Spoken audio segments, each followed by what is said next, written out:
강의 제목은 해방 이후의 감리교회. 첫째로 해방 직후 감리교회의 재건입니다. 1939년 9월 독일이 폴란드를 침공하고 1941년 12월 일본이 하와이 진주만을 폭격함으로써 유럽 및 아시아 태평양 전역에서 시작되어 문자 그대로 세계적인 규모로 확대된 제2차 세계대전은 43년 9월 이태리가, 45년 5월 독일이 패하고 45년 8월 15일 일본의 무조건 항복으로 끝납니다. 동시에 우리나라는 일본의 가혹한 식민 통치 안에서 45년 만에 해방을 맞이하게 되어 온 결해가 환희에 차 하나님께 감사와 영광을 돌렸습니다. 그러나 우리는 국토분단이라는 슬픈 역사를 맞게 됩니다.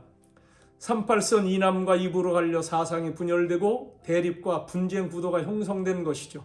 뜻하지 않은 북이 38도선을 경계로 이북에는 소련 군정이, 이남에는 미 군정으로 3년간 사회혼란과 정계의 좌우 대립으로 좌충우돌하다가 1948년 5월 10일 유엔 감시하에 남한만의 총선을 실시하여 지원국회를 구성하고 8월 15일 한반도 유일의 단독정부 대한민국을 건국합니다. 당시 사회는 불안과 혼란 속에 빠져들었는데 교회도 예외는 아니었습니다. 해방 직전 1945년 7월 말 이 땅의 모든 교회는 조선 총독부의 간섭하에 일본 기독교 조선교단으로 병합된 상태였습니다. 15일 후 해방을 맞았고 1945년 9월 8일 일본 기독교 조선교단 인사들이 이 조직의 존속을 시도하여 서울 세문안교회에서 남부대회라는 이름으로 교단대회를 소집함으로 교회 재건을 시작하려는데 이때 재야 교직자들이었던 감리교회의 몇 목사님들이 이 대회의 불법성을 지적하고 퇴장합니다.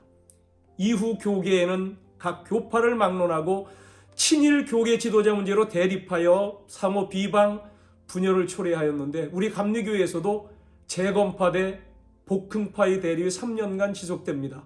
그러나 평신도들의 강력한 요구와 교계 지도자들의 노력으로 양측은 대화와 타협을 통해 무조건 통합하기로 합의하여 49년 4월 30일 서울 정동감리교회에서 통합연합연회와 통합총회를 구성하고 김유순 목사를 감독으로 선출했습니다. 그리고 교파 명칭이 기독교 조선감리회에서 기독교 대한감리회로 바뀐 것도 이때입니다. 이 분열되었던 감리교회의 통합을 한국교회사가인 민경배 교수는 해방의 감격에 버금가는 감동이라고 평가를 했습니다. 이 시기 태평양 전쟁 발발 직후 본국으로 떠났던 선교사들도 다시금 우리나라로 돌아와 감리회 재건에 힘을 더하게 됩니다. 두 번째, 38선 이북의 감리교회를 잠깐 좀 언급하겠습니다. 서울에서 재건파, 복흥파로 다툼을 하고 있을 때 이북의 감리교회는 1945년 9월 평양중앙교회에서 과거 신사참배한 죄를 회개하고 새로운 마음으로 목회에 임하자는 취지로 교역자 10년 부흥회를 열며 교회 재건에 임합니다. 서부연의 관할 지역이었고 또 분단 상황에 대비하여 성화 신학교를 설립하기도 했는데 서부연에는 많은 시련을 겪습니다. 김일성 정권은 기독교에 대해 처음에는 우호적인 입장을 취한 것 같았으나 1946년부터는 공산정권 수립의 장애 요인으로 간주하고 통제를 가하기 시작합니다. 무신론 공산주의다 보니 기독교와의 충돌은 불가피한 거죠. 서부연에서 목회하던 목회자들이 대거 월남하기도 했고 결국 동족상잔의 6.25 전쟁으로 월남하지 못한 목회자 300여 명이 공산군에 희생당하거나 행방불명되었으며 서부연에는 그 기능을 상실하게 되었고 북한교회는 긴 침묵에 들어가 현재는 조선 그리스도교 연맹이 홀뿐인 교회의 명맥을 잇고 있습니다. 세 번째, 6.25 전쟁과 그 이후의 감리교회 역사입니다. 1950년 6월 25일 주일 새벽 4시 북한 인민군의 남침으로 전쟁이 발발했습니다. 국회가 서울 사수를 놓고 갑론을박하는 가운데 교역자들 역시 모여 서울을 떠나느냐 남아서 지킬 것이냐에 토의를 하고 다수의 교역자들은 피난을 포기하고 교인들을 생각하며 서울에 남기로 합니다.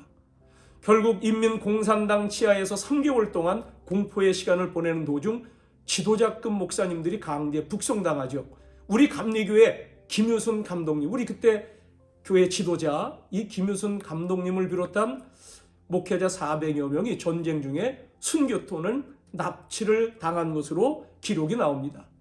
전쟁으로 한반도 전역이 초토화되었고 교회가 입은 피해도 상당했습니다. 심각한 문제는 호구지책입니다.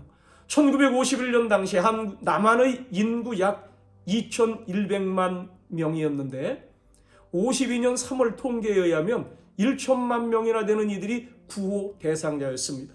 이때 감리교회 유형기 목사, 장로교회 한경림 목사 등이 미국 교회에 모금을 호소했고 미국 감리교회는 감리교 해외 구제위원회를 통해 신속하게 지원에 나서는데 50년 가을부터 매년 10만 달러 이상을 보내줬습니다. 54년 6월을 대천에서 한국감리교회 재건연구위원회를 열고 교회 재건 사업을 펼치는데 미국 교회의 공로가 지대합니다. 모금운동을 전개하여 100만 달러 목표에 160만 달러가 모금이 됐는데 미국의 2만여 감리교회가 참여한 것입니다. 이 시기를 교회 구제사업 시대라고 하죠. 외국의 교회와 기독교계통의 구호단체들이 한국에 다량의 구호품과 구호 활동가를 보내주므로 전후 복구에 굉장한 힘이 되었습니다. 피난지 부산에서는 신학교 수업이 재개되고 감리교인 피난민 때문에 부산 제1교회를 필두로 교회도 생기고 경상도, 제주도, 전라도에 감리교회가 설립이 됩니다. 네 번째, 교역자 양성기간, 즉 신학교 설립에 대한 내용입니다. 1907년 협성성경학원으로 시작한 감리교 신학대학이 있었는데 6.25 전쟁 과정에서 교역자의 수가 절대 부족하게 됩니다. 이 문제를 해결하기 위해서 1953년 9월에 전수과를 개설하였고 1954년 5월 4일 대전에 감리교 대전신학교가 설립이 되어 그 전수과 학생들을 편입시키고 농촌교역자 양성이라는 목표와 이상을 구체화하였는데 70년대 들어 종합대학으로 발돋움하면서 현재는 대전 유성의 모건대학교 신학대학으로 자리 잡고 있습니다. 오천교회 백만신도운동의 일환으로 또 하나의 신학교 협성신학대학이 설립되었고 현재 경기도 화성시 봉담에 협성대학교로 자리하고 있습니다. 다섯 번째, 6, 70년대 시대 상황과 우리 감리교회 역사를 좀 봅니다. 대한민국 초대 대통령 이승만 박사가 최초의 교회인 정동감리교회 장로입니다. 그분이 대통령이 되었으니 자연히 교회와는 우호적이었고 감리교회는 더 가까운 관계를 형성했겠죠. 건국을 위한 재헌국회를 개회하면서 기도로 시작한 것, 또 1951년 2월에 군대에 군목제도를 실시하였고 여기까지는 참 좋았는데 1960년 3.15 부정선거로 인해서 4.19 학생혁명이 일어나면서 결국 이승만 대통령이 하야합니다. 이후 군사정권이 박정희 대통령이 들어서고 유신헌법이 선포되며 장기 집권 구도로 흘러가다가 대통령이 시해당하고 전두환 정권이 이어지면서 반정부 시민투쟁, 일명 80년대 민주화 운동이 극렬하게 전개되었고 결국 1987년 민주화 시대가 열립니다. 이와 함께 박정희 대통령이 재임하던 6, 70년대가 우리나라 경제개발 고도성장 시기인데 이때 교회 또한 두 가지 기류가 형성됩니다. 하나는 개인구원을 강조하는 보수 성향의 교회부흥운동, 또 하나는 사회구원을 강조하는 진보 성향의 사회참여운동입니다. 나라와 민족을 위해 기도회가 뜨겁게 전개되어 곳곳에서 기도원 중심의 산기도와 교회에서는 철야기도, 특히 70년대 후반 금요 철야기도에 불을 지폈고 이와 함께 도시산업 선교 및 대한민국 민주화운동의 감리교회의 역할과 영향력이 매우 크게 나타났습니다. 이때부터는 교계가 보수와 진보의 갈등이 표면화되었다고 할 수 있으며 요즘 성소수자 및 동성애가 주요 이슈로 등장하여 신앙적 이념 갈등도 더욱 첨예한 상태로까지 이렇게 발전해 왔습니다. 여섯 번째, 오천교회 백만신도운동과 한국선교 100주년 시대의 준비입니다. 1974년 10월 총회에서 선교 100주년을 바라다 보면서 오천교회 백만신도운동을 전개하기로 하였고 10년이 지나 3천여 교회 100만여 신도로 성장했습니다. 1984년 8월 15일부터 19일까지 한국 기독교 100주년 선교대회가 서울 여의도 광장에서 열렸을 때 연 인원 400만 명이 모였으며 이 초교파 행사 참여와 함께 우리 감리교회만의 기념사업도 추진을 했습니다. 1985년 4월 5일 오전 10시 인천 실내체육관에서 한국선교 100주년 대회가 열렸습니다. 감리교회 최초의 한국선교사인 아펜젤로 목사님이 배를 타고 인천 지물포에 선교 촛발을 내디딘 그날, 그 장소를 기념하기 위한 대회로 대회 주제는 21세기를 향한 감리교회의 자세, 새 세계를 영도할 새 교회였습니다. 매우 짧은 시간에 해방 이후 감리교회사를 매우 간략하게 훑어보았습니다. 해방 후 재건대 복흥의 대립을 시작한 감리교회 전쟁으로 폐허된 나라와 교회를 부둥켜 안고 기도하며 세워온 감리교회 역사를 한 줄로 표현해봤습니다. 싸우면서 자라난 우리는 하나. 그래요. 분명한 사실은 해방 후 77년 우리 감리교회 역사는 하나님의 섭리의 역사라고 해야 할 것입니다. 감리교회는 교회 지도자 자리 다툼이 빈번했습니다. 해방 이후 감리교회 사이에 이 교권으로 인한 갈등과 분열이 여러 번 있었으나 다시 하나가 되기를 수차례 반복하면서 오늘에 이르렀습니다. 그런 과정에서 명실공히 세계 기독교계가 주목하는 한국 감리교회로 성장했습니다.